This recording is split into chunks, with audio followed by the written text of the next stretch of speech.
সকাল সবাইকে আমন্ত্রণ জানাচ্ছি মেরিল মিল্ক সোপার রাঙা সকাল অনুষ্ঠানে। নতুন একটি দিন, নতুন সম্ভাবনা নিয়ে শুরু হোক আজকের দিনটি এবং পুরো দিনটি খুব ভালো কাটুক এই প্রত্যাশা জানিয়ে শুরু করছি আজকের আয়োজন। এবং আয়োজন জুড়ে আপনাদের সঙ্গে থাকছে আমরা দুজন, আমি সুস্মিতা এবং আছি আমি মাসুক। শুভ সকাল আমার তরফ থেকেও। সুন্দর একটি দিনে যদি সম্ভাবনার গল্প শোনা যায় তাহলে কিন্তু খারাপ হয় না, কিন্তু সম্ভাবনার গল্প শোনার আগে সহ উপস্থাপক সুস্মিতার কাছে চলে যাচ্ছি। শুভ সকাল, কেমন আছো? শুভ সকাল মাসুক, আমি তো ভালো আছি, তুমি কেমন আছো? এই যে বললে ভালো আছি, আচ্ছা আগে বলি আমি ভালো আছি। এই যে বললে ভালো আছি, কেন ভালো আছো? বরাবর যেমনটা বলি যে রাঙা সকালের এই সেটে যখন আমরা আসি এত গুণী মানুষদেরকে পাই আমরা, ভালো না থেকে আসলে উপায় নেই। আসলে আজকে আমার মনটা না খুব জিজ্ঞাসু, সবকিছুর ভেতরের কারণটা আমার জানতে ইচ্ছে করছে। এটার কারণ কি জানো? আমি তো ধারণা করতে পারছি। আচ্ছা, এই জন্যই তুমি আমার সহ উপস্থাপক।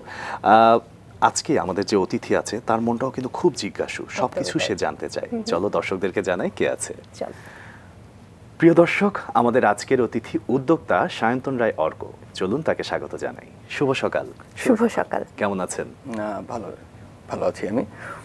আপনারা কেমন আছেন? আপনারা? জি, আমরাও ভালো আছি। যেমনটা বলছিলাম যে এত গুণী মানুষদেরকে আমরা আসলে রাঙা সকালে পাই অতিথি হিসেবে, আমরা আসলে সবসময় চেষ্টা করি তাই ভালো থাকতে। এবং আজকে যেহেতু আপনাকে আমরা পেয়েছি, আমরা চেষ্টা করব আপনার গল্পগুলো আমরা জানতে এবং আমাদের দর্শকদেরকেও জানাতে। আর সেই জানার শুরুটা করতে চাই একদম শৈশব থেকে, শৈশবের গল্প দিয়ে আমরা শুরু করতে চাই। আপনার জন্ম হয়েছিল খুলনায়, তারপর বেড়ে ওঠাটা কোথায়? বেড়ে ওঠা আমার রংপুরে, আমার বাবার চাকরি সূত্রে। আমার বাবা ডাক্তার ছিলেন, তো ওনার পোস্টিং ছিল রংপুর মেডিকেলে, পরে আমরা রংপুরেই চলে আসি। আচ্ছা, রংপুরের স্কুল জীবনের শুরুটা কি রংপুরেই? হ্যাঁ, রংপুর কেন পাবলিকের, যেটা ইংলিশ মিডিয়াম মিলেনিয়াম স্টার, সেখান থেকে আমার যাত্রা। আচ্ছা আচ্ছা, আর একটু পিছনে নিয়ে যাই, সে সময় রংপুরটা আসলে কেমন ছিল? সে সময় রংপুরটা মফস্বল বলবো, আমি মফস্বলই বলবো। আমরা যে রংপুর সদর যে এলাকাটা, খুবই ছোট একটা রংপুর সদর এলাকা, ওই এলাকাটা মফস্বল হিসেবেই তখনও গড়ে উঠেছিল। হয়তো ব্র্যান্ডেড দোকান বা ওরকম মডার্ন শপিং মল তখন হয়নি ঢাকার মতো, বাট গ্রামও না। তো গ্রাম একটু 10 কিলোমিটার রেডিয়াসের বাইরে একটু গ্রাম অবস্থা, বাট তার মধ্যে আমরা যে সেন্ট্রাল জায়গাটা থাকতাম রংপুর সদর, সেটা তখনও মফস্বলের মতোই ছিল। এবং খুবই শান্তিপূর্ণ একটা জায়গা, মানে এখানে পলিটিক্যাল বা কোনো প্রকার টার্মোইল সেরকম নেই। আপনার সম্পর্কে জানতে চেষ্টা করছিলাম তখন জানছিলাম যে খুব একটা বন্ধুদের সঙ্গে ছোটাছুটি করার বদলে একা সময় কাটাতেই ছোটবেলায় বেশি ভালোবাসতেন। তারপরেও এর মধ্যেও কি খেলাধুলা বা কি করতে আসলে ভালো লাগতো?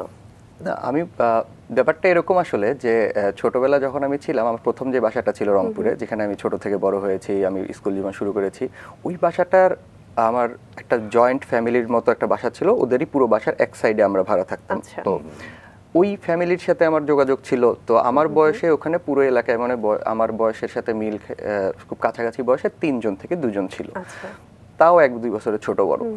আর আমার পাশে ছিল একটা স্কুল, ওই যেই বাসার, যাদের বাসায় আমরা ভাড়া থাকতাম, ওই ওনাদেরই একটা মালিকানা একটা স্কুল ছিল, ওই প্রাইমারি স্কুল। ওই প্রাইমারি স্কুলটার মাঠটা আমার জন্য সারাদিন ফাঁকা থাকতো। তো এবং ওটা রেস্ট্রিক্টেড ছিল, বাইরের মানুষজনকে খেলতে দিত না, কিন্তু আমার তো ভিতরেই, তো আমিও খেলতে পারতাম। তো আমার এই পুরো জায়গাটা একটা এরকম। আর প্রাইমারি স্কুল তখনকার যেহেতু মফস্বলের স্কুল, এমন না যে ঢাকা শহরের মতো হঠাৎ করে একটা স্কুল এবং মাঠ। এই জায়গায় পাশে সুপারি গাছ, অনেকগুলো বাগান রয়েছে, জঙ্গলের মতো একটু জায়গা রয়েছে। তো একটা মিস্টিরিয়াস ব্যাপারটাও রয়েছে। আমার ছোটবেলা হিসেবে তো এখন গেলে মনে হয় যে আরে এইটুকু জায়গা, কিন্তু ছোটবেলা আমার মনে হতো যে আরে এখানে তো আমি অনেকটা জায়গা পেয়ে গিয়েছি। তো ওই জন্য একাই ঘুরে ওখানে, এমন না যে আমার কারোর সাথে বন্ধু না অথবা বন্ধু পেলে ইয়া করতো, বাট আমার যেহেতু ওই জায়গাটা এরকম ছিল, আমার কখন এরকম মনে হয় না যে হ্যাঁ আরেকজন বন্ধু। আর আমরা 3 ভাই, তো নিজেদের মধ্যেও খেলাধুলা করে এভাবেই চলে গিয়েছে। আপনার থেকে আরো শুনবো, কিন্তু এই মুহূর্তে আমাদের কাছে কিছু তথ্য আছে আপনার সম্পর্কে, সেগুলো একটু দর্শকদের জানিয়ে ফেলতে চাই। দর্শক, আমাদের আজকের অতিথি সায়ন্তন রায় অর্ক এবং ব্র্যাক ইউনিভার্সিটির আরও কয়েকজন শিক্ষার্থী মিলে 2017 সালে ব্র্যাক ইউ ডুবুরি নামের একটি প্রকল্প শুরু করেন। ক্যাম্পাসের গণ্ডি পেরিয়ে সেটি এখন স্টার্টআপ হিসেবে আত্মপ্রকাশ করেছে। স্বয়ংক্রিয় রোবট দিয়ে নদী বা সমুদ্রতলে নানা গুরুত্বপূর্ণ কাজ করছেন সায়ন্তন রায় অর্ক ও তার দল। 2023 সালের শেষের দিকে রোবোস্যাপে পানির তলে স্বয়ংক্রিয় রোবটের বৈশ্বিক প্রতিযোগিতায় দ্বিতীয় হন তারা। সফটওয়্যার কেন্দ্রিক প্রযুক্তির জন্য মেলে সেরা উদ্ভাবক দলের স্বীকৃতি। বর্তমানে পানির নিচে উদ্ধার অভিযান, জাহাজের নিচের অংশের কাঠামো ও জাহাজ পরিদর্শনের কাজ এবং পানির নিচে সামুদ্রিক ও জীবতাত্ত্বিক সংরক্ষণ ইত্যাদি কাজ চলমান রয়েছে। সমুদ্রের প্লাস্টিকের পরিমাণ নির্ধারণ, প্রবাল বা মাছের জীবনযাত্রায় জাহাজ বা কোনো প্রযুক্তি প্রভাব ফেলছে কিনা এসব নিয়ে কাজ করা দলগুলোকেও সাহায্য করে ডুবোটেক। বর্তমানে ডুবোটেক 3টি হার্ডওয়্যার পণ্য তৈরি করে। স্বয়ংক্রিয় যান হিলসা পানির নিচে গবেষণা ও উন্নয়ন কাজে ব্যবহৃত হয়। ছবি তোলা ও সামুদ্রিক প্রাণ বিষয়ে গবেষণার কাজ করে টুনা, এবং অক্টোপাস ব্যবহৃত হয় জাহাজ পরিদর্শনের কাজে। দর্শক, আবারও ফিরে যাই চলুন অতিথির কাছে। অনেক কিছু নিয়ে কাজ করছেন বর্তমানে, সেসব কাজে আমরা আসব ক্রমান্বয়ে। কিন্তু যেহেতু ছোটবেলার গল্পে ছিলাম, আপনি বলছিলেন কিছুক্ষণ আগে 3 ভাই ছিলেন, ভাইদের কথা একটু শুনতে চাই এবং আপনার অবস্থান কততম ছিল? আচ্ছা, আমি সবার বড়। আচ্ছা। আর আমার মেজো ভাই আমার থেকে 4 বছরের ছোট, তার মেজো ভাই আমার থেকে হয়তো 9 বছরের ছোট, এরকম। তো এরকম একটা গ্যাপে আমাদের 3 জন আমরা। তো আমার যে মেজো ভাই, ওর সাথে দেখা যায় আমার পুরো ফ্রেন্ডশিপ টাইপেরই সম্পর্ক, যে বন্ধুই আমরা, কারণ ছোটবেলা থেকে একসাথে খেলতে পড়েছি। ছোট তো হয়তো বকাবকি করতাম, বাট এখন আমরা মোটামুটি বন্ধুই। আর আরেকটা যেটা ছোট, ওকে ছোট ভাই হিসেবেই এখনো ট্রিট করা হচ্ছে। এখনো সে, কিন্তু ও বন্ধু হতে পারলো না কেন? একটু ছোট তো, ওই যে একটা জেনারেশন গ্যাপটা বেশি। আচ্ছা আচ্ছা। তো ওকে বুঝাতে একটু বেশি কষ্ট করতে হয় আমার। আবার ওর অনেক কিছু আমি বুঝি না, যে ও কেন এরকম করে চিন্তা করছে। তো এই জিনিসটা। তবে আপনার ক্ষেত্রে একটা বিষয় আমরা জেনেছি যে ছোটবেলায় বন্ধুদের একটা নির্ভরযোগ্য স্থান ছিলেন আপনি, কারণ কারো কোনো খেলনা বা কোনো কিছু নষ্ট হলে অন্য কোথাও না ভেবে সরাসরি নিয়ে আসতো আপনার কাছে, এবং আপনি সেটা ঠিক করে দিতেন। হ্যাঁ, এটা ছিল। তো হয়েছে কি, এটার পিছনে আসলে আমার বাবার কথা বলতে হবে একটু। আমার বাবা ছিলেন, আমার মনে হয় যে যেটুকু আমি শুনেছি, যে তিনিও খুবই মেধাবী একজন মানুষ ছিলেন। তিনি প্রথমে বুয়েটে চান্স পেয়েছিলেন এবং মেডিকেলেও চান্স পেয়েছিলেন তার সময়। তো প্রথম তার হয়তো বুয়েটের ক্লাস একটু পরে শুরু হচ্ছিল, সেশন ছিল দেখে তিনি মেডিকেল সিলেক্ট করেন এবং তারপরে তো তার ডাক্তার হয়ে বেরোলেন। তো বাবা আমাকে ছোটবেলা, আমার পছন্দের একটা রিমোট কন্ট্রোল গাড়ি, ক্লাস 5-6 হবে, হঠাৎ করে একদিন নষ্ট হয়ে যায়। তো আমি, এটা নষ্ট হয়ে গেছে, এত দাম দিয়ে কিনলাম 1-1.5 সপ্তাহের মধ্যে। আচ্ছা। তো বাবা বলে যে দেখি, বাবা ওই খুলে ভিতরে, এই প্রথম ওই জায়গা থেকে আমার মেইনলি রোবোটিক্সের জার্নি শুরু। বাবার রোবটটা খুলে দেখলো যে সুইচটা আসলে ভেঙে গেছে, একটা তার ছুটে গেছে, ওটা কোনোভাবে লাগাই দিল। তো ওইটার পর থেকে আমি নিজেও কনফিডেন্সটা পেলাম যে বাবা তো আছে, আমি নিজেও একটু এখন থেকে খেলা ঠিক করব। এরপরে ওই ঠিক করতে করতে, এবং আমি এখন পর্যন্ত আমার খুবই সমস্যা এটা আমার, যে আমি কোথাও কোনো প্রবলেম দেখতে পারি না, যে একটা কিছু নষ্ট আছে, একটা ভালো কিছু দেখলে আবার ঠিক করতে হবে। যে রাস্তায় আমি যাচ্ছি, একটা গাড়ি নষ্ট আছে, আমার মনে হয় যে আমি মনে হয় পারবো ঠিক করতে, দেখে আসি।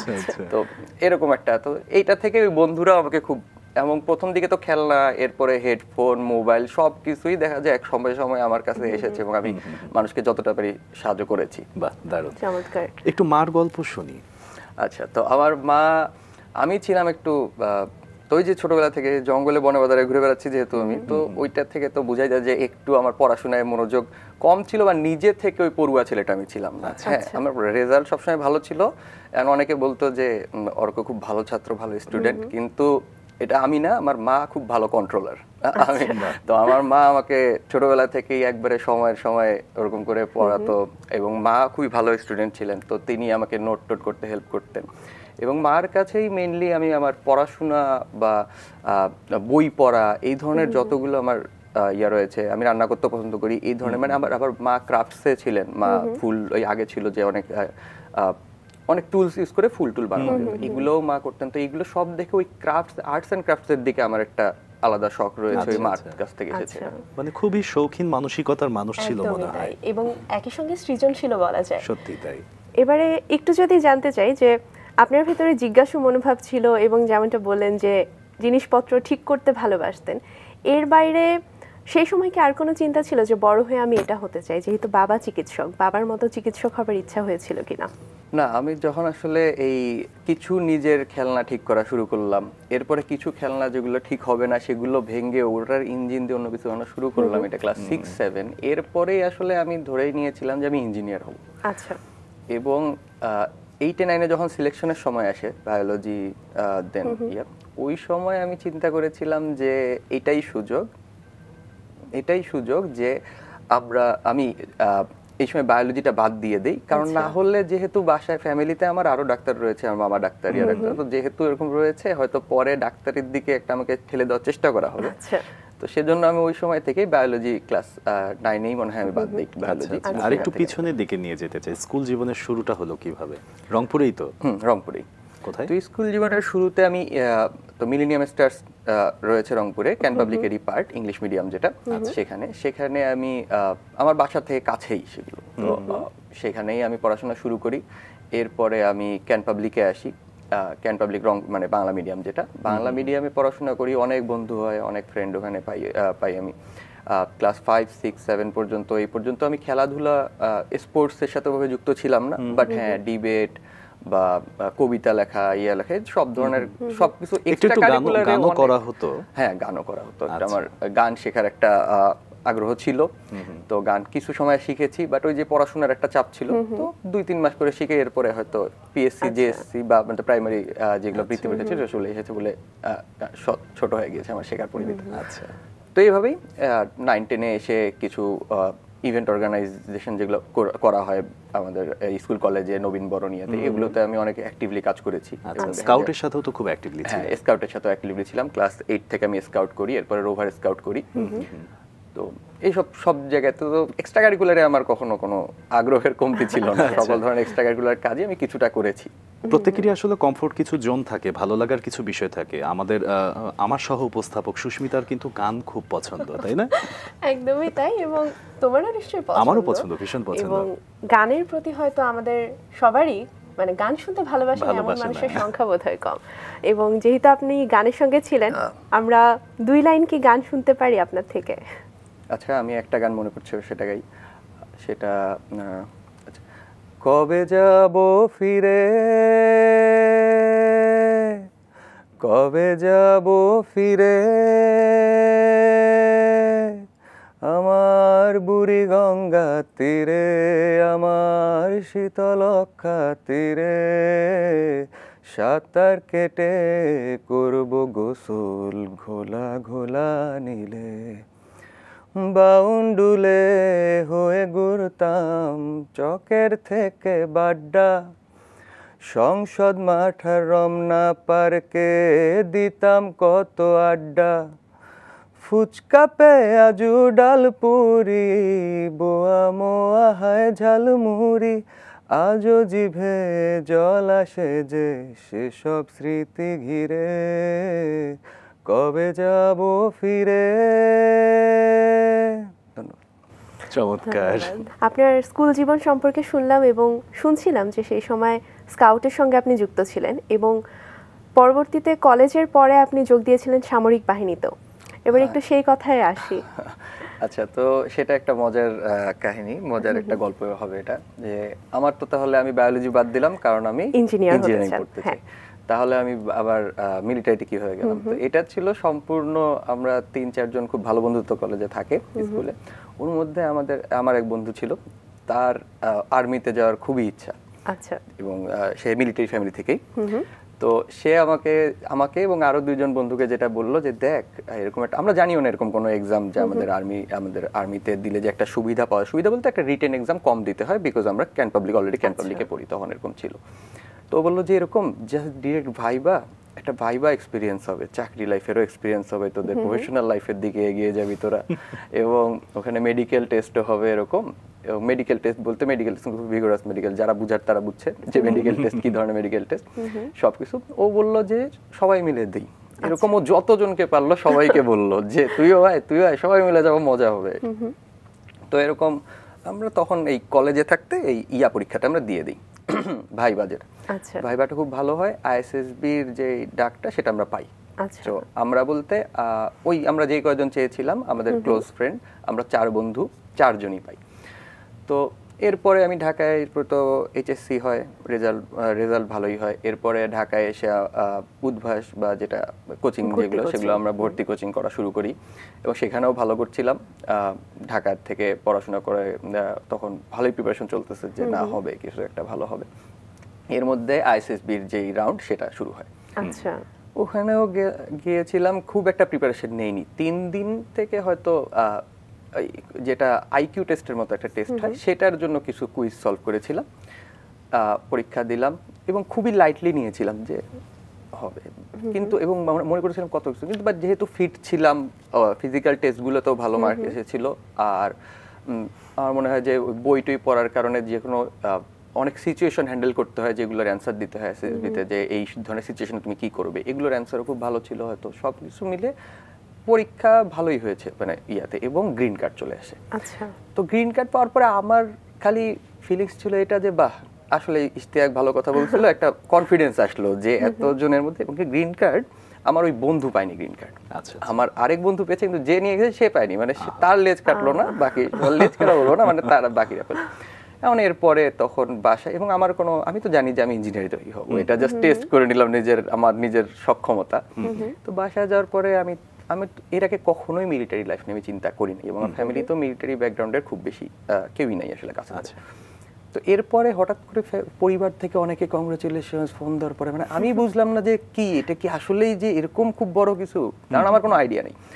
তো তারপরে অনেকে বললো যে না, তুই যেটা পাইছি সেটা খারাপ না, আর লং কোর্স এবার ওই জায়গায় ইঞ্জিনিয়ারিং, তো ইঞ্জিনিয়ারিং এর সাথেই ছিল ওই বাড়িটা, তো চলে যা, অনেকে বললো। তো আমার মা আমাকে টোপ দিল শেষে যে আচ্ছা যা। তো আমি বললাম আচ্ছা ঠিক আছে, তাহলে এখন পরীক্ষা দেই, যখন যাওয়ার সময় আসবে আমি বইটা পড়ে দিলাম।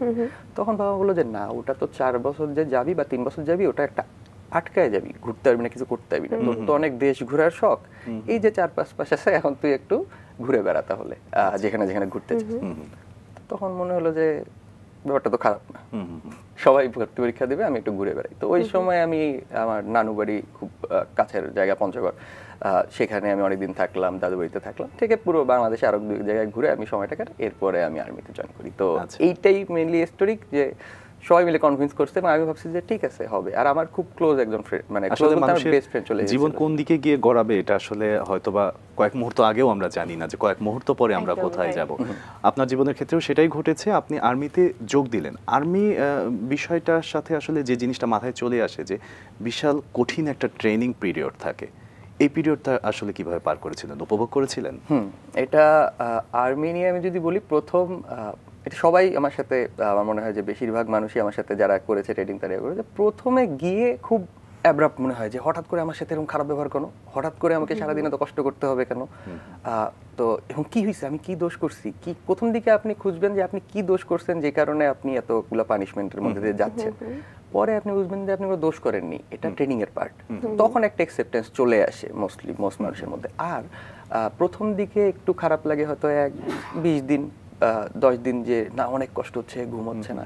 তো এরপরে যখন পুরো একটা গ্রুপ মিলে সামার ক্যাম্পের মতো সবাই পানিশমেন্ট খাইলে সবাই খাচ্ছেন, সবাই কেউ কখনো যদি ঘুম কম হয় সবার কম হচ্ছে, তো যখন এই জায়গা থেকে আপনি বন্ধু বান্ধব কাছের মানুষ বানায় ফেলবেন ওই জায়গাটায়, তখন এটা একটা গ্লোরিফাইড এবং একটু হার্ড সামার ক্যাম্প।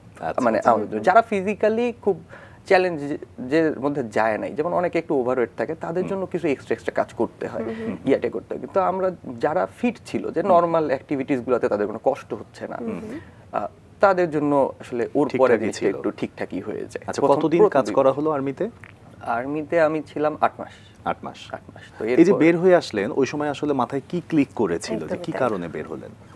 একে তো ইঞ্জিনিয়ারিং এর যে স্বপ্ন ছিল সেটা সম্পূর্ণভাবে পূরণ হচ্ছিল না, কারণ এক সেমিস্টার যাওয়ার পরে দেখলাম যে রেজাল্ট এতটা ভালো করতে পারিনি, আমার জীবনের সবচেয়ে খারাপ রেজাল্টের মধ্যে একটা। এবং সেটা হয় ইউনিভার্সিটিতে এসে, পরে দেখলাম যে এটা সব জায়গাতেই সত্য, যে একটু হয়, স্কুলের মতো ব্যাপারটা না, এখানে নিজেকে নিজে মেনটেন করতে হয়। তো ওখানে একটা মনে হয়েছিল যে না, আর তখন সিভিল ইঞ্জিনিয়ারিং পড়তাম, সেটা ভালোই পড়ছিলাম, এবং সিভিল ইঞ্জিনিয়ারিং পড়ার কারণে যখন মেশিনারিজ নিয়ে কাজ করা হলো, তখন আরো ইন্টারেস্ট ফিল করলাম ওগুলোর প্রতি। তখন মনে হলো যে না, এই জায়গায় তো থাকতে আমার ভালো লাগতেছে, আমি মাঠে যেতে চাই না, এরকম। তো এরটার পর আমার মানে একটা দুর্ঘটনায় আমার পায়ে আসলে স্ট্রেস ফ্র্যাকচার হয়ে যায়। তো এটা হওয়ার পরেও কিন্তু এতটা ইজি ছিল না। আমার বাবা মাকে আমি সব সময় শ্রদ্ধা করি, এবং এখন পর্যন্ত আমি বারবার বলি, মানে আবার বলে নেই, মানে আমার কথাগুলো, আমি এত বড় কিছু হইতে পারিনি, কিন্তু আমি যা পেয়েছি মানুষের কাছ থেকে, আমি যেভাবে বড় হয়েছে, আমি খুবই এটার জন্য গ্রেটফুল।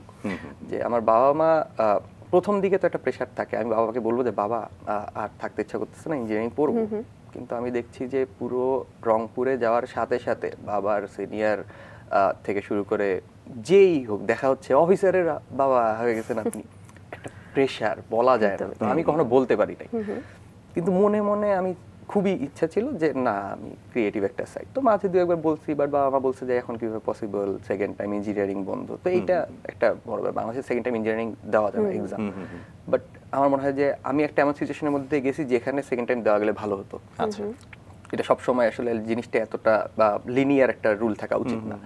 তো একটু ডাইনামিক একটা রুল থাকা উচিত। আচ্ছা, তো হলো, তো সেখানে আমার বাবা মা বললো, আমিও বুঝলাম, তো থাকার চেষ্টাই করতেছিলাম, বাট স্ট্রেস ফ্র্যাকচার পায়ে হওয়ার কারণে 6 মাস 7 মাসের রেস্ট নিতে হবে, আমার সিএমএইচ এরকম একটা আসে। তখন মেনলি বাবা মা বলে যে না, যখন রেলিগেটই হবে, হবে, যখন ওইখানেও যখন 1 বছর ড্রপ যাবেই এবং এতদিন হাসপাতালে থাকা, তার চেয়ে তখন বাবা মা আসলে ওই সেলফ উইথড্র করে আমি বের হয়ে আসি। আচ্ছা আচ্ছা। তো এরপরে তো 8 মাসের মাথায় পরবর্তীতে খুব সম্ভবত আপনি ব্র্যাক ইউনিভার্সিটিতে কোন একটা বিভাগ পাল্টে ভর্তি হলেন। কোন বিভাগে গেলেন? তো এরপরে আমি ব্র্যাকে ভর্তি হয়েছিলাম। তো এরপরেও জার্নি এতটা লিনিয়ার ছিল না, মানে আমি যদি বলতে হয় এটা সবাইকে, মানে আমি এভাবে বলি যে এরপরে বের হয়েও আমি কিন্তু আবার যখন ইঞ্জিনিয়ারিং ওখান থেকে এত ভালোবাসা নিয়ে বেরিয়েছি, কিন্তু বের হওয়ার পরে কি হলো, চারপাশে এসে যখন দেখলাম যে বাবা মা একটু কষ্ট পেয়েছে, সবাই একটু কষ্ট পেয়েছে, আমার মনে হলো যে তাড়াতাড়ি সাকসেসফুল হয়ে দেখাতে হবে, বেশি লেট করা যাবে না। এখন ইঞ্জিনিয়ারিং পড়তে গেলে 4 বছর লেগে যাবে, এবং ইঞ্জিনিয়ারিং পড়েও বাকি ওই চাকরি চাকরি চাকরি চাকরি। আমি তখনই মনে হলো যে না, কিছু আইডল পেলাম, আপনারা অনেকে চিনে থাকবেন ফেসবুকে, তো যারা থ্রুতে আমি বুঝলাম যে আইবিএ তে কম সময় হবে, তো আইবিএ এর প্রতি সম্পূর্ণ মনোনিবেশ করলাম, টিকলামও। এরপরে সেকেন্ড টাইম আইবিও বন্ধ হয়ে গিয়েছিল, তো আইবিএ জাহাঙ্গীরনগর আইবিএ, এটা বাকি যেগুলো আইবিএ আছে সেগুলোতে টিকলাম। এরপরে বাবা বলল যে না, আর এগুলো করা যাবে না, ছোটবেলা থেকে তুই সায়েন্স ফেয়ার, রোবোটিক্স, টিয়া, তোর এগুলোই তখন শখ, ওই দিকেই পড়ো। বললাম যে এটা তো নাই, এখন তো অপশন নাই। বলছি কেন, প্রাইভেট অপশন কি আছে, অথবা আর কি আছে? ইউনিভার্সিটি সাস্ট ছিল, সাস্টে টিকলাম। তো পরে বাবা প্রেফার করলো যে ঢাকায় ব্র্যাক ইউনিভার্সিটি। তো এইটা ডিসিশন আমার বাবা আমাকে নিয়ে দিছে, এটা নট যে আমি নিজে থেকে নিছি, বাবা বলছে। এবং আমার মধ্যে তো একটা খারাপ লাগা ছিলই যে এত রেবেলের মতো লাইফ এত কিছুদিন লিড করে এখন হঠাৎ করে যায় প্রাইভেট ইউনিভার্সিটি পড়া, মানে তো টাকা, অনেকগুলো টাকা। তো ওইটা তারপরও বাবা আমাকে সাপোর্ট করলো যে যা। তো আমাকে রোবোটিক্সের জন্য পাঠানো হয়েছে, আশা করি যে ওই যে জিনিসটাই মনে নিয়েছি যে যেহেতু রোবোটিক্স করার জন্য ব্র্যাক ইউনিভার্সিটি যাচ্ছি এই জন্য। আর এরপরে বলে ফেলি যে প্রথমে ট্রিপলিতে ভর্তি হলাম, ব্র্যাকে এসে কিছুদিন ট্রিপলির, তো যাওয়ার কারণে যেহেতু আমি অনেক গাইডেন্স পাইছি। আমি খুবই আমার বড় ভাই মানে যাদের কাছে এক্সপিরিয়েন্স আছে, আমি তাদেরকে খুব ভালো লাগে, কারণ আমি তাদের কাছে এক্সপিরিয়েন্স নেওয়া যাবে। ছোটবেলা থেকে আমি বেশিরভাগ শেখা, কাউকে কিছু ট্যালেন্টেড দেখলে আমি পিছন পিছন ঘুরঘুর করি যে ভাই কোথা থেকে শিখছেন, কি করছেন। তো ট্রিপলি সাইডে কিছু এরকম বড় ভাই পাইলাম যাদের গাইডেন্সে অনেক কিছু শিখলাম। কিছুদিন পরে আমার রোবোটিক্সের জার্নি, খুব জুনিয়র অবস্থাতেই আমি রোবোটিক্স ক্লাবের সাথে খুব জড়িয়ে পড়ি। এরপরে রোবোটিক্স যে মঙ্গলতরীর যে আমাদের URC, university rover challenge USA, ওইটার যে টিম রয়েছে মঙ্গলতরী ব্র্যাকের, ওটার সাথেও অ্যাক্টিভলি কাজ করা শুরু করি। ওই সময় দেখা যায় আমি ওটার জন্য আমার কোনো মিটিং অ্যাটেন্ড করতে হবে, ওটার জন্য কোনো একটা টেস্টিংয়ে যেতে হবে, অথবা বিদেশে যাব আমি এখন 1 সপ্তাহ 2 সপ্তাহের জন্য একটা কম্পিটিশনে, 2017 সালে হবে এটা, হ্যাঁ 2017 সালের দিকেই। তখন আমি ট্রিপলি পড়ার চেষ্টা করতেছি, 2-1টা সাবজেক্টে একটু খারাপ করেছি। তো তখন দেখলাম ছুটি দিতে চাচ্ছে না আমাকে ডিপার্টমেন্ট। আচ্ছা। তো আমি এটা খুবই, আমি মানে এটা আমি জানি না কারো খারাপ লাগলে লাগবে, কিন্তু এটা আমি বলবো যে এটা নিজে আমি শকড ছিলাম যে একটা ইউনিভার্সিটিকে রিপ্রেজেন্ট করতে আমি যাব বাইরে, সেখানে ইউনিভার্সিটির একটা ডিপার্টমেন্টের কেউ আমাকে বলছে যে না ছুটি তো আমি দিতে পারবো না, লিগ্যাল ছুটি কিন্তু যে চাইলেই দিতে পারে, অন্য অনেকে হয়তো অসুস্থ বলেও নিয়ে নিচ্ছে, এরকম দিতে পারবে না। আমার কাছে খুব খটকা লাগলো ব্যাপারটা। এটা নিয়ে তখন একটু বুঝলাম, তখন দেখলাম যে আসলে রোবোটিক্সের পুরো জিনিসটা এখন মিক্স, এখন সবাই মানে তখনকার সময় সিএসসি বা কম্পিউটার সায়েন্সের দিকের মানুষজন বেশি ছিল, এবং খুবই সাপোর্টিভ একটা কমিউনিটি ছিল কম্পিউটার সায়েন্সের। ওখানেও অনেক টিচার ছিল, আমি নাম নেব কাউনাইন স্যারের, দেন সাইফুল স্যারের, খলিল স্যারের। এরা আমাকে উদ্বুদ্ধ করলো যে ভাই তুমি কোডিংও পারো, কিছু করতেছো, তো সব কিছু সিএসসিতে আসলেই ভালো হবে। আচ্ছা। তো তখন আমি সবার সাথে কথাবার্তা বলি, মেনলি তারপরে সিএসসি জার্নি শুরু করি। এবং সাথে সাথে মেকাট্রনিক্স বা আমাদের ইলেকট্রনিক্স এগুলোরও চর্চা ছিল, কিন্তু মোস্টলি আমি গ্র্যাজুয়েট করেছি সিএসসি।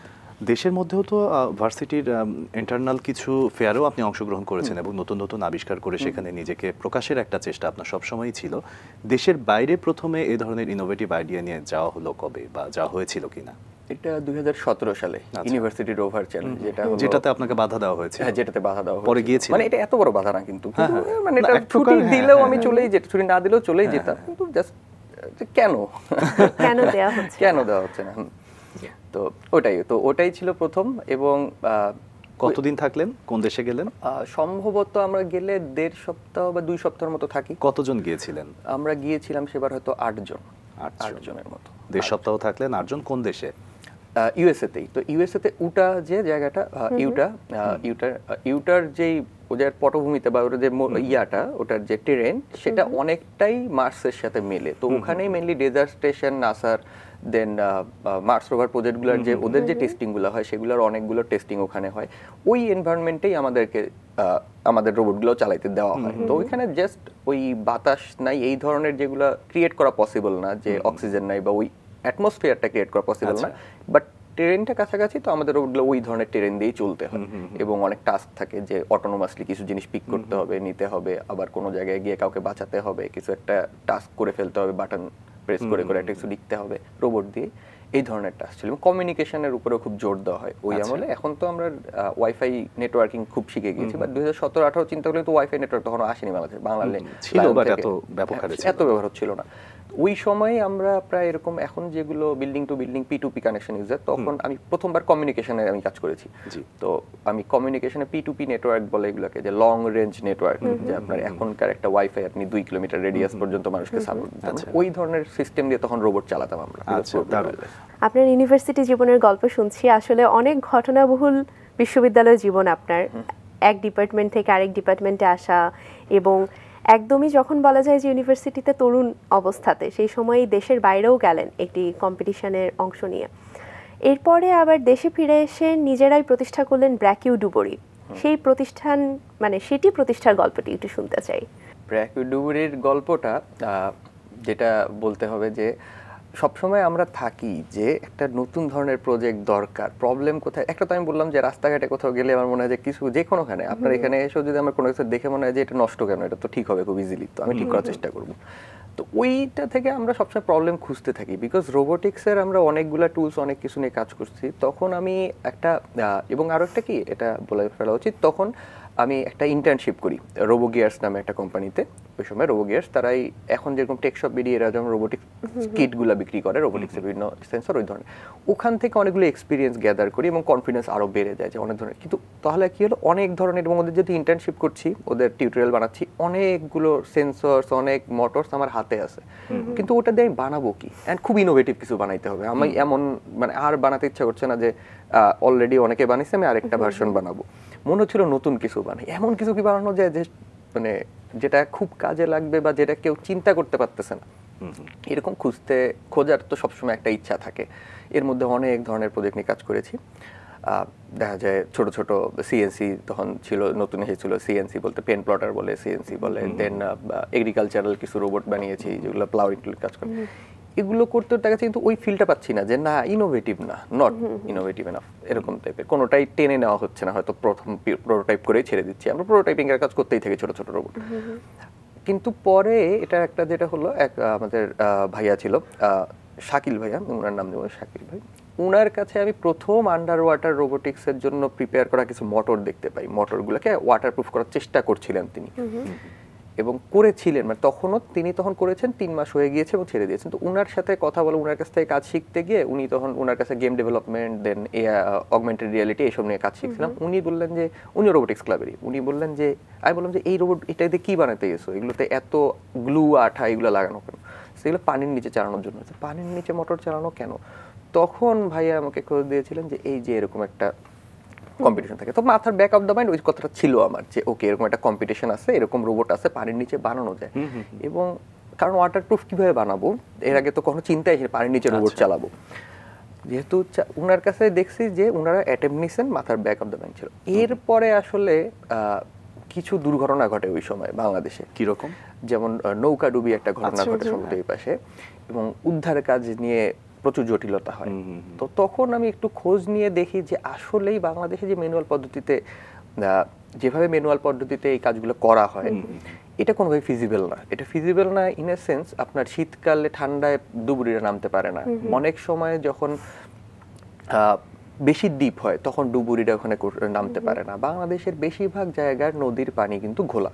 ঘোলা বলতে এটা টার্বিডিটির ম্যাক্সিমাম লেভেল বলি আমরা, মানে মোটামুটি ম্যাক্সিমাম লেভেলের কাছে কিচ্ছু দেখতে পারবেন না আপনি, 1 ফিট ভিজিবিলিটি। তাহলে যারা ডুবুরিরা ডুবছে এবং আপনাকে আশ্বাস দিচ্ছে যে আমি আপনার স্বজনের শেষ সন্ধান নিয়ে আসবো, সে কিন্তু নিচে গিয়ে আসলে কি করছে আপনার কি মনে হয়? সে কিন্তু নিচে গিয়ে একটা পানির মধ্যে একজন মানুষ নদীর স্রোতে, সে জাস্ট এরকম করে হাত দেখছে যে কোথাও কিছু আছে কিনা, কারণ সে তো কিছু দেখতে পারতেছে না যতই আলো লাইট মারেন, তো ও দেখতে পাচ্ছেন। তো এই ধরনের সিস্টেম দিয়ে আমরা কাজ করছি প্রচুর দিন ধরে, এবং তখন আমরা মনে করলাম যে কেন এখানে অ্যাডভান্স জিনিসপাতি নেই। এবং ওই সময় 2018 সালে 17 সালে যেন মার্স রোভার নিয়ে কাজ করছি, ওটার কিছু প্রোডাক্ট নিয়ে আমরা, ওটার কিছু সাইড প্রজেক্ট নিয়ে আমরা কাজ করেছি, যেগুলো আমরা ক্রিয়েট করেছিলাম ফায়ার ব্রিগেডের জন্য, আগুনের মধ্যে যাবে। রানা প্লাজা হলো, রানা প্লাজার মতো ইনসিডেন্টে কাজ করার জন্য আমরা কিছু রোবট বানিয়েছি, একবারে ভাঙাচুরার মধ্যে যেতে পারে, ট্যাঙ্ক চেসিসের মতো। তো কিন্তু তো আমরা রেস্কিউ এর জন্য পারপাসে ইউজ করার চেষ্টা করছি রোবটগুলো, কিন্তু এই আন্ডার ওয়াটার সাইডটা পুরোই নেগলেক্টেড, কখনোই কাজ হয় নাই। আন্ডার ওয়াটার রোবোটিক্স বলে বাংলাদেশে কিছু নাই তখনও। হ্যাঁ, বিচ্ছিন্নভাবে হয়তো বুয়েট থেকে এমআইএসটি থেকে কিছু কিছু কাজ হচ্ছিল বিচ্ছিন্নভাবে, যে বোট বানানো হচ্ছে, এবার হচ্ছে, ওরকম করে টার্গেটেড একটা বড় প্রজেক্ট হয়ে ওঠে নাই কোনোটাও। আমরা তখন আমি চিন্তা করি যে না, আমি এত প্রবলেম সলভ করতে, মানে কনফিডেন্সটা থেকে বলি যে আমি পারবো। শাকিল ভাইয়ারাও যতটুকু করতে করবো, যে কোনোভাবেই করতে হবে, আমি করব, এবং ইনোভেটিভ হবে, কষ্ট হবে, করব, কিন্তু করলে এটা একটা নতুন একটা জেনারেশন চলে আসবে। কারণ একবার একটা আন্ডার ওয়াটার রোবট মানে সাকসেসফুলি যদি চলতে পারে, সেটাতে কিছু কাজ করা যেতে পারে, হয়তো 2 বছর 3 বছর 5 বছর, তারপরে আমরা গিয়ে ওই সলিউশনটা আনতে পারবো, যেটা এখন আমরা খুব কাছাকাছি বা এখন আমরা দিচ্ছি কিছু জায়গায়।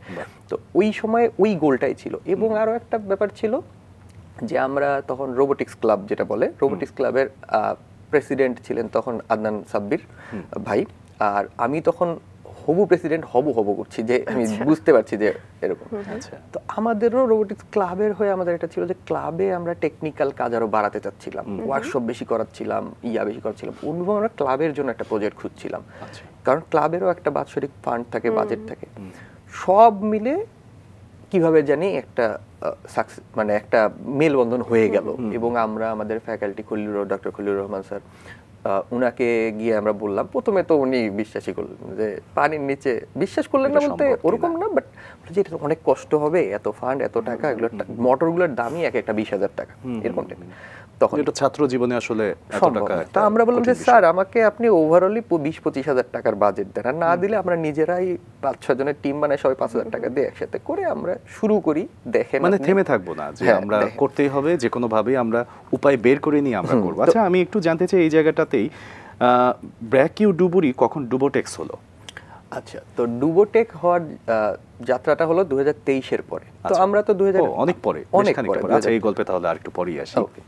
তো আমি এগিয়ে আমি নিয়ে যাচ্ছি এখানে। 2017 সালে আমরা 17 না 18-র দিকে আমরা শুরু করলাম, এবং এটা যখন করছি তখন কিন্তু আবার আরেকটা প্রজেক্ট বলতে তখন চলছিল, এবং পুরো এই আলোচনাটা চলতেছে ওই ব্র্যাক অন্বেষাকে কেন্দ্র করে। ব্র্যাক অন্বেষার ওখানে আমাদের একটা বিরাট বড়, মানে এই প্রজেক্টগুলো, আমি যেহেতু একটা প্ল্যাটফর্মে এসেছি এখানে, আমি বললাম আবার আমি এত এখনো কোনো ওরকম জায়গায় পৌঁছাতে পারিনি, আমার এখনো অনেক দূর যেতে হবে, কিন্তু আমার কিছু ছোট ছোট স্বপ্ন আছে, যেটুকু দেখেছি ওখান থেকে ওগুলো প্রকাশ করতে, ওগুলো বলে ফেলতে চাই।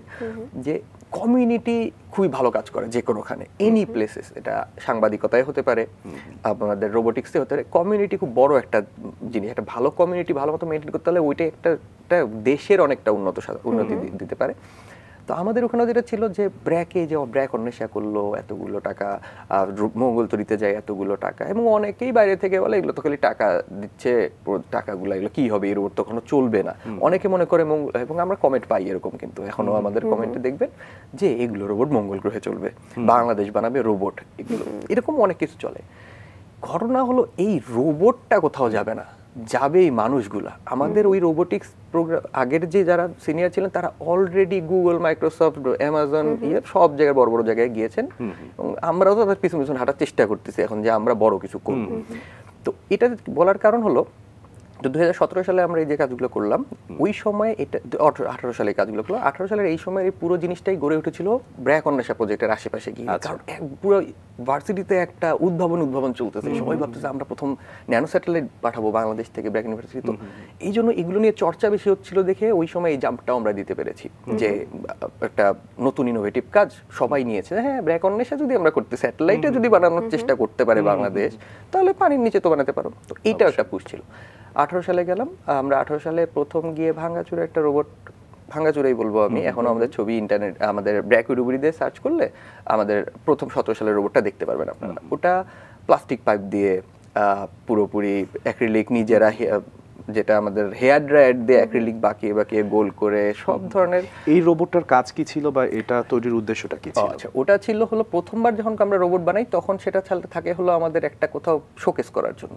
শোকেস করার জন্য হয়তো শোকেস প্রজেক্টে যাওয়া যেতে পারে অথবা কম্পিটিশনে যাওয়া যেতে পারে। কম্পিটিশনে গেলে কি হয়, আপনি অন্যান্য দেশের কোন টেকনোলজি কোন জায়গায় আছে সেটা দেখে ফেলবেন। আচ্ছা, তো আমাদের কাজ ছিল 2018 সালে SAUVC, Singapore under water autonomous vehicle challenge, তো Singapore autonomous under water vehicle challenge যেটা, সেটাতে অংশগ্রহণ করা, যেখানে সেই পর্যন্তই সব বড় বড় বাঘা আমাদের সাউথ এশিয়ান থেকে শুরু করে রাশিয়া, চায়না এবং ইউরোপিয়ান কিছু টিম যারা এখানে এসে তাদের আন্ডার ওয়াটার রোবটগুলো অটোনোমাসলি টেস্ট করে। অটোনোমাসলি টেস্ট করার মধ্যে তাদের হয়তো কোনো একটা কিছুতে গিয়ে ধাক্কা দিতে হয়, একটা গেটের মধ্যে দিয়ে যেতে হয়, একটা কিছুতে বল ফেলতে হয়, ওই জিনিসটা বলটা আবার তুলতে হয়, আরেকটা জায়গায় গিয়ে আরেকটা জিনিসকে ধাক্কা দিতে হয়, এরপরে আরো কিছু এরকম টাস্ক করে ফেরত চলে আসতে হয়। এই কম্পিটিশনটা যাওয়া ছিল। তো শুধুমাত্র মেকানিক্যাল যে রোবট কন্ট্রোল করলাম তা না, আমাদের সাথে সিএসি তখন আমার কাজে লাগছে।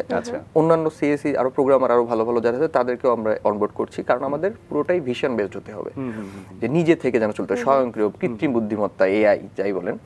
তো ওই সময় আমরা এটাই ছিল টার্গেট। তো ওটা দিয়ে আমরা প্রথমে বললাম যে ওকে কিছু না কিছু হবে, কিন্তু আমরা ওই প্রবলেম সলভিং স্কিল দিয়েই কম্পিটিশনে গিয়ে একবারে টপ প্রথম সেমিফাইনালে ফাইনালে উঠেছিল 15টা দল, আমরা 15th ছিলাম, 15তম।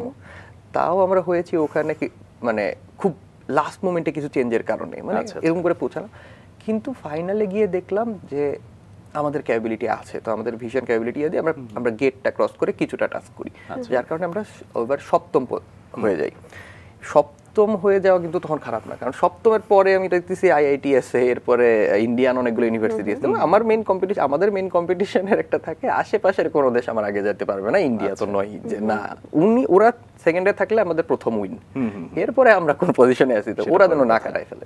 কারণ সেম ইকোসিস্টেম, আমরাও দেখা যায় ভাঙাচুরা বানাই, ওরাও একটু ওরকম বানায়, বাজেট নিয়ে কনস্ট্যান্ট সেম। আর ইউএসএ, কানাডা, ওদের সাথে কম্পিটিশন তখন আসলে নিজেরা নিতাম না, কারণ ওদের একটা রোবটের দাম 1 কোটি টাকার উপরে, এনভিডিয়া স্পন্সর। খুবই সুন্দর। আসলে অনেক রকম গল্প আপনার গল্পের মধ্যে আসলে আমরা এমনভাবে বোধ হয়ে গিয়েছি যে এই বিষয়গুলো আসলে যে এত গভীর বা এত সুন্দর, এই বিষয়গুলো আসলে আমরা আরও জানতে চাই। তবে এখন যে বিষয়টি জানতে চাই সেটা হচ্ছে আপনার ডুবোটেকের 3টি হার্ডওয়্যারের মধ্যে একটি ছিল হচ্ছে হিলসা। হিলসার কাজ এবং কি কারণে এটা উদ্ভাবন করলেন, সব বিষয় নিয়ে একটু শুনি। আচ্ছা, তো 2023-এ যখন আমরা কম্পিটিশনে আমরা বিশ্বে যখন দ্বিতীয় হলাম, এর পরে হলো এসে আমরা চিন্তা করলাম যে না, নিজেদেরকে আমরা গ্লোবাল লেভেলেও প্রুভ করে ফেলেছি, অনেক রোবট দেখে ফেলেছি। এই যে বিদেশের যে রোবটগুলা দেখে আসলাম এবং বিদেশে কিছু ফ্যাক্টরি ভিজিটও করেছি, দেখে কোনোটাই মনে হয় না যে ওরে বাবারে বাবা এরা কি করে ফেলছে, এরকম মনে হয়নি। আমাদের মনে হচ্ছে স্যার আমরাই জাস্ট আরেকটু টাকা, আমরাই জাস্ট আরেকটু প্রফেশনাল। তো ওইটা দেখে কনফিডেন্সটা গ্রো করে আমাদের, এবং আমরা রোবটগুলো বানানো শুরু করি।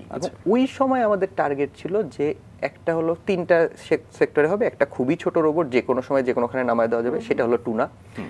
একটা হলো মাঝারি রোবট যেটার মধ্যে সকল ধরনের অ্যাটাচমেন্টের অবস্থা থাকবে, সেটা ক্যারিও করা যাবে যে কোনো সময় যে কোনোখানে, এবং ওটা দিয়ে আমরা ইন্সপেকশন, শিপ ইন্সপেকশন, তারপর আপনার আন্ডার ওয়াটার স্ট্রাকচার, বিল্ডিং বলেন, ব্রিজ বলেন, পোর্ট বলেন, এগুলো ইন্সপেকশন এরকম করতে পারবো। এবং সেমি অটোনোমাসলি রিমোট কন্ট্রোলে, যেটা হলো আমাদের অক্টোপাস সেকেন্ড ভার্সন, যেটা মাঝারি ভার্সন। আর আরেকটাকে যেটা আমরা বলছি, এটা হিলসার কথা জানতে চাইলেন। হিলসা হলো ওই ফুললি অটোনোমাস ভার্সন, যে রোবটটা যেটার ক্যাপাবিলিটি, যেটা সব দিকে ঘুরতে পারে, নিজে ডিগবাজিও খেতে পারে, মানে ওটাতে আমরা সর্বোচ্চ প্রেশার দিই। ওটা ইন্ডাস্ট্রিয়ালি ইউজ খুব খারাপ, খুব ট্রিকি সিচুয়েশনেই করা হয়। তার বাইরে ওটা একটা R&D করার জন্য আমরা ওটা আজ থেকে 3 বছর পরে কাজে লাগবে এরকম টাইপের। ওটা পুরোপুরি কৃত্রিম, ওটাকে আপনি বলে দিয়ে পানির নিচে যাও, এইটুকু জায়গার মধ্যে ঘুরে দেখো, কোনো কিছু যদি ইন্টারেস্টিং মনে হয়, কোনো কিছু ভাঙ্গা অবজেক্ট দেখে মনে হয় এটা একটা শিপের ব্রেক, একটা শিপের রেকেজ, অথবা একটা প্লেন হারিয়ে গেছে সেটার, অথবা একটা মানুষের বডির কাছাকাছি মনে হচ্ছে তোমার, ও নিজে থেকে সেটা দেখে ডিটেক্ট করলে নিজে থেকে তার আরোগুলো ছবি তুলে তার আশপাশ থেকে আরো কাছে গিয়ে সেটাকে ভালো মতো দেখে নিজে থেকে, কারণ আপনার কোনো কেবল লাগবে না, কোনো কন্ট্রোল নেই, ও নিজে থেকে করে পুরো একটা উপরে আসার পরে পুরো একটা এলাকার আপনার ডেটা আপনাকে দিতে পারবে, যে এই জায়গায় আমি এগুলো পেয়েছি, এই যে ছবিগুলো দেখো, এটার অন্য সাইডের ছবিগুলো, এগুলো এরকম করে ও পুরো অবস্থাটা আপনাকে জানাতে পারে। এবং সেম ওই অটোনোমাসলি ও জাহাজও ইন্সপেক্ট করতে পারে। আমরা এই টেকনোলজির কাজ করছি অটোনোমাসলি, এটা ব্রিজের গা বয়ে বয়ে এটা ব্রিজকে ইন্সপেক্ট করতে হবে, সেগুলো কাজটা করতে হবে। এটা হলো হিলসা। এই যে এত এত ইনোভেটিভ আইডিয়াস, এই আইডিয়াসগুলো আসলে সত্যি বাংলাদেশের জন্য আমরা এখানে বসে অনুধাবন করছি যে আগামীর জন্য এটা কতটা সুন্দর এবং সহজ হতে যাচ্ছে আমাদের জীবন প্রণালী। তো হিলসার পরে আমরা আসলে যে বিষয়টা একটু জানতে চাই, 2023 সালে খুব সম্ভবত রোবোসাব নামে একটা কম্পিটিশনে আপনারা অংশগ্রহণ করেছিলেন। সেটি আপনার জীবনের আসলে অনেক গুরুত্বপূর্ণ একটি অধ্যায় আমি বলবো। একটু শুনতে চাই যে কিভাবে ছিল, কেমন ছিল। 2019-এর পরে যখন কোভিড আসলো, প্রজেক্টটা থেমে গেল। আমিও ডেটা ইঞ্জিনিয়ারিং সাইড, অন্যান্য সাইড, বাসায় বসে রিমোটলি তো রোবোটিক্স করা যায় না, এগুলো করলাম। 2022 সালে আমার এক জুনিয়র, যে আগে এই যে কমিউনিটির কথা বলছিলাম, কমিউনিটি এভাবেই হেল্প করে। কমিউনিটির আমাদের তখন জুনিয়র ছিল, সে কোনোভাবে এই ডুবুরি প্রজেক্টের হাত ধরলো 2022-এ। ধরে সে একটা মোটামুটি পর্যায়ে রোবটটাকে রেডি করে আমাকে কল করে বললো যে ভাইয়া, আমরা তো এখন ইন্টারন্যাশনাল কম্পিটিশন সবচেয়ে বড়টা, আমরা নর্মালি সিঙ্গাপুরেরটায় যাই, এটা সেকেন্ড, এর চেয়ে বড় হলো রোবোসাব, মানে এটা সবচেয়ে বড় রোবোসাব, মানে ওভারঅল পুরো দুনিয়ারই সবচেয়ে কঠিন কম্পিটিশনের মধ্যে একটা হলো রোবোসাব রোবোটিক্সে। তুমি বললো যে আমরা যেতে চাই ভাইয়া, আপনি আসেন, আমাদের গাইডেন্স লাগবে, সবাই মিলে করি, পারবো। 2022-এ আমরা চেষ্টা করলাম। বাজেট কনস্ট্যান্ট থেকে শুরু করে অনেক কিছুই ছিল, কিছু জিনিস শিখলাম। একটা কম্পিটিশনে প্রথমবার গিয়ে আমরা বুঝলাম, বিদেশে নিজেদের মতো থাকলাম। তো ওইবার আমরা খুব ভালো একটা রেজাল্ট করিনি, এবং এরপরে আমরা ফেরত আসার পরে মনে হলো যে আর কত, শেষ, আমাদের তো যাত্রা এখানে শেষ। কিন্তু সৌভাগ্যক্রমে আমি তখন আসলে ব্র্যাকে রিসার্চ অ্যাসিস্ট্যান্ট হিসেবে দায়িত্ব পালন করছি, তো ব্র্যাকের সাথে কানেকশন ছিলই। তো ওরাই নিজে নিজে আবার বললো যে না ভাইয়া, আরেকবার যাবো আমরা যে কোনোভাবে, বাজেটিং এগুলো ফান্ডিং আমরা এবার দরকার ব্র্যাক, মানে একটু টাফ হয়ে যায় মাঝে মাঝে, ইউনিভার্সিটির কত চালাবে একটা প্রজেক্ট, বারবার চলতে পারে না ওরকম করে, বাট ইউনিভার্সিটি যথেষ্ট সাপোর্ট করে, ব্র্যাক ইউনিভার্সিটি অবশ্যই বলতে হবে, কিন্তু আমাদের উদ্যোগও থাকতে হয়। তো ওরা বললো যে আমরা বাইরের কাছ থেকে বাইরের স্পন্সর আনবো, বাট আমরা কম্পিটিশনে যাবো, এবং জুনিয়র টিম যাবে, সিনিয়র টিম দরকার নেই, মানে আমাদের আশা নেই, বাট আমরা গাইড করবো যাতে ওরা আমাদের নলেজ কোনো না কোনোভাবে। 2023-এ তখন হলো আমরা করলাম, কিন্তু লাস্টের দিকে দেখা গেল যে আমাদের টিমটা এত কম্প্যাক্ট সুন্দর মতো হয়েছে, আমরা বাজেট, আমরা স্পন্সরও খুব ভালো পেলাম, মোটামুটি সিনিয়র জুনিয়র টিম মিক্স করে একটা টিম গেল। এবং গিয়ে সেখানে আমি বলবো যে আমি একটা জিনিস বিশ্বাস করি, যে সবাইকে বলি, আমি আবার বলবো যে কষ্ট করলে কেষ্ট মেলে, then God helps those who help themselves. আমিও এটা খুব বিশ্বাস করি। আপনি যদি দিনরাত কষ্ট করেন, আপনার যদি মনে হয়, নিজের মন থেকে মনে হয় যে আমি এত কষ্ট করতেছি, তাহলে ওটার ফল আসবে। এবং অন্য মানুষ বলতেছে যে আপনি কষ্ট করতেছেন, আপনি আসলে নিজে মনে করতেছেন যে না, আরেকটু কষ্ট করা যাইতো, আপনি সাকসেসফুল হবেন। আমরা ওইবার নিজেদের অল ইন ছিল, দিন রাত ঘুমও মাপা। আমরা ওই যে মিলিটারি একটা যে এক্সপিরিয়েন্স, ওইটাও কাজে লেগেছে, যে ওদেরকে বলছি 3 ঘন্টা এরকম। তো এরকম করে খুব কষ্ট যখন করলাম, করে আমাদের আগুনও ধরলো রোবটে, সেটাও সলভ করলাম, অনেক কিছুই হয়েছে, মানে অনেক কিছুর মধ্যে দিয়ে গিয়েছি, উপরওয়ালা সম্পূর্ণ পরীক্ষায় নিয়েছে আমাদের, বাট আমরা পারবোই, করতেই হবে এরকম করে। তো আমরা তো ভেবেছিলাম 5th 6th হবো, যখন নাম বলা শুরু করলো এরকম কম্পিটিশনে, সেকেন্ড হওয়ার কথা তো আমরা স্বপ্নেও চিন্তা করিনি। মানে আমাদেরকে বলতো যখন কেউ, ভয় লাগতো যে তোমরা তো চ্যাম্পিয়ন হবা, বুক ধুকবুক করতো যে এরকম স্বপ্ন রাখেন না, ওরা 1 কোটি টাকার রোবট নিয়ে আসে। তো আমরা গিয়ে দেখলাম যে না, টেকনোলজি মেইন, আর এখানে সফটওয়্যারটা অনেক বড় ভূমিকা পালন করছে। রোবট একবার ঠিকমতো চলে গেলে, রোবট যদি না নষ্ট হয়, ঠিকমতো চলে, তাহলে আপনার কিন্তু মেইনলি সফটওয়্যার, কারণ অটোনোমাস। তো 2023-এ ওইটাই আমাদেরকে হেল্প করলো। আমরা যখন বললো যে টপ 5-এ না, 4-এ না, টপ 3, যখন বললো যে 3rd পজিশন, তখন আমাদের নাম হলো, তখন মন আমাদের খারাপ যে একটুর জন্য হইলো না, 6th হয়েছি মনে হয় আমরা। এরপর বললো ব্র্যাক ইউনিভার্সিটি, তো ওইটা সারা জীবন মনে হয় এতগুলো কম্পিটিশন করছি আমি, 3-4 বছর হচ্ছে 5টা কম্পিটিশন ইন্টারন্যাশনাল অ্যাটেম্প করছি আমি, পুরো ব্র্যাক এতগুলো কম্পিটিশন করছি। এই একটা স্বপ্নের পিছনে আমরা দৌড়াচ্ছিলাম যে একবার এমন নাম রাখবো, এবং এই কম্পিটিশনটায় পুরো দুনিয়া থেকে 5টা দেশই অংশগ্রহণ করতে পারে, তাদের কাছে এই টেকনোলজি আছে। এতদিন ছিল 4টা, আমরা 5 নাম্বার বাংলাদেশ। এর আগে ছিল, মানে এই কম্পিটিশনটা যারা অংশগ্রহণ করে সেটা হলো চায়না, ইউএসএ, ইন্ডিয়া, রাশিয়া আর সিঙ্গাপুর। এটা হলো 5টা, সিঙ্গাপুর। রাশিয়া এখন যায় না, রাশিয়া যায়নি এবার, আমরা এবার। তাহলে এই দেশগুলোর নাম দেখেন, এই দেশগুলোর সাথে এখন বাংলাদেশ। আপনি যদি এখনো দেখেন যে কম্পিটিশনের উইনার লিস্টে, আপনি দেখবেন যে ইউএসএ, কারা কারা ট্রফি পাইছে পর্যন্ত, USA, China, India, Singapore and Bangladesh. তো এইটাই দেখে খুব ভালো লাগে আমার, তো ওইটা থেকেই মেইনলি ইন্সপিরেশন। বিশ্ববাজারে আসলে বড় পরিসরে ডুবোটেকের কোনো কাজ করার পরিকল্পনা আছে কিনা? আমরা চেষ্টা করছি এখনো। আর বাংলাদেশকে একটু খুবই বাংলাদেশের আমরা তো বুঝতে পারি যে আর্থসামাজিক অবস্থা ইয়া রোবোটিক্স এগুলো দিয়ে পুরো সার্ভিসটা যদি দিতে হয়, একে তো ভালো কর্মীরও সংকট রয়েছে বা ভালো যে ইঞ্জিনিয়ার বলি সেটারও সংকট রয়েছে, আন্ডার ওয়াটার রোবোটিক্স নিয়ে কোনো পড়াশোনা সেরকম করে হয় না, ওখানেও সংকট রয়েছে। এগুলো জায়গায় কাজ করছি আমরা। আর তার বাইরে আমরা যে সলিউশনগুলো আনছি, এই সলিউশন থেকে আসলে যদি আপনি অরিজিনাল স্বপ্নটা দেখতে চান, তাহলে এটা লোকাল সলিউশন না, এটা পুরো বিশ্ব জুড়েই এই বাজারটা নতুন। এই বাজারটা এমন, আমরা ড্রোন মার্কেটে অনেক, যেটা ড্রোন ডিজিআই আমরা ড্রোন চিনি যেগুলো আকাশে ওড়ে, সেই মার্কেটে আমরা 10 বছর পিছিয়ে আছি। কারণ যে 2001 সালে রিসার্চ শুরু হয়েছে, 10-এর পর থেকে সেটা বাজারজাতকরণ পুরোপুরি ইন্ডাস্ট্রি উঠে গেছে।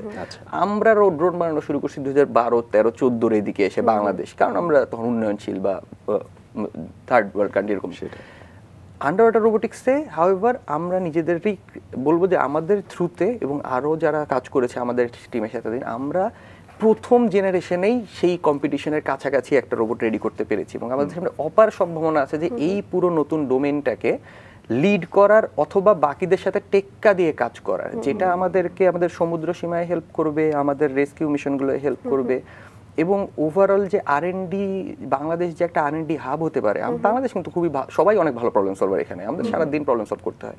তো ওই জিনিসটাকে বাজারজাতকরণের যে ব্যাপারটা, ওইটা হলো আমার স্বপ্ন এখন, যে আমরা প্রোডাক্ট আমাদের আসলে শুধু বাংলাদেশে না, পুরো বিশ্বজুড়ে আমাদের কিছু সাপোর্ট সিস্টেম থাকবে, আমরা ইয়া করব।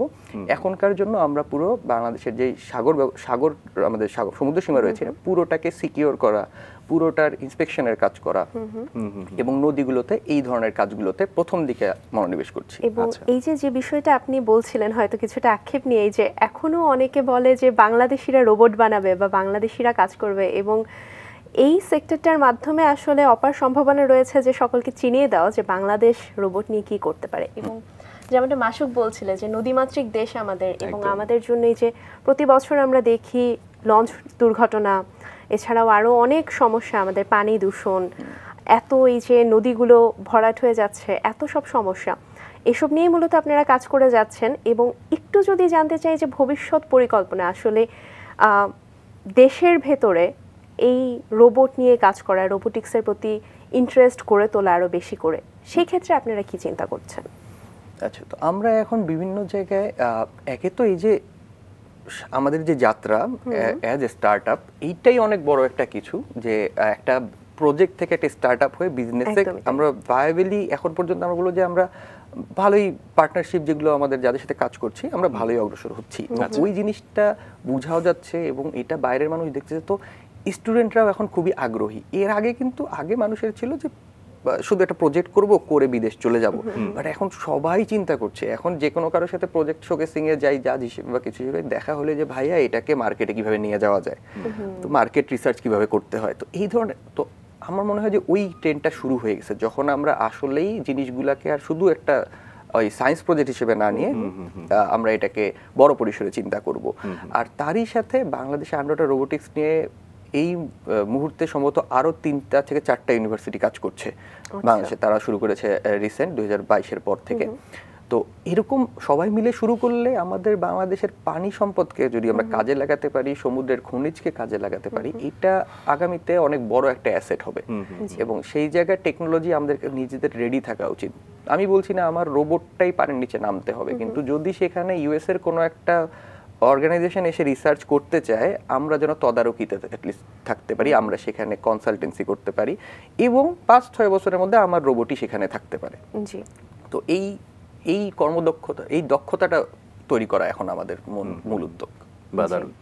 আপনি যেহেতু নদী রিসার্চ করে আপনি নদীর ভেতরে যে সমস্যাগুলো সমাধানের জন্য রোবট তৈরি করার চেষ্টা করেছেনও, তো নদী কেন্দ্রিক আসলে কি কি ধরনের সমস্যা আপনি যদি খুব অল্প কথায় বলেন? ওকে, নদী কেন্দ্রিকের মধ্যে এক তো রেস্কিউ মিশনস, দেন আপনার যে ড্রেজিং হয় আমাদের এখন, ড্রেজিং করার পরে কিন্তু প্রত্যেকবার দেখতে হয় আসলে নাব্যতা, ড্রেজিং, এগুলো প্রত্যেকটা ক্ষেত্রে আন্ডার ওয়াটার টেকনোলজি দিয়েই তো আমরা বুঝিতে পানির নিচে কতটা ডিস্টেন্স রয়েছে।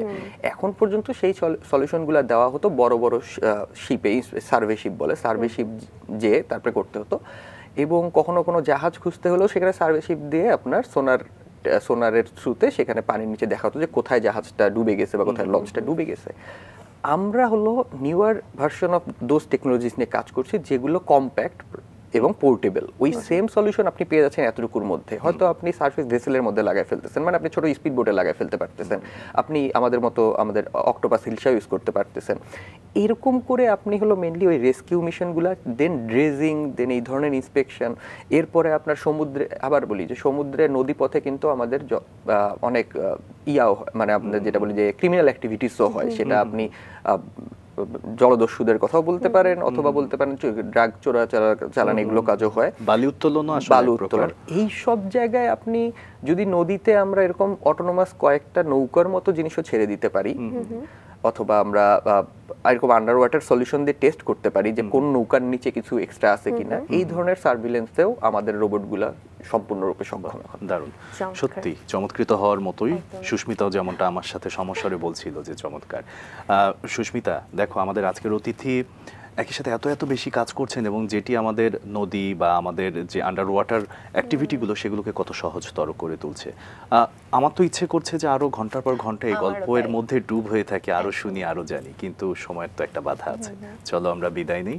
একদমই তাই, যেমনটা বলছিল মাসুক যে বিদায় নিতে ইচ্ছে হচ্ছে না, কিন্তু আমরা একদমই শেষ পর্যায়ে চলে এসেছি।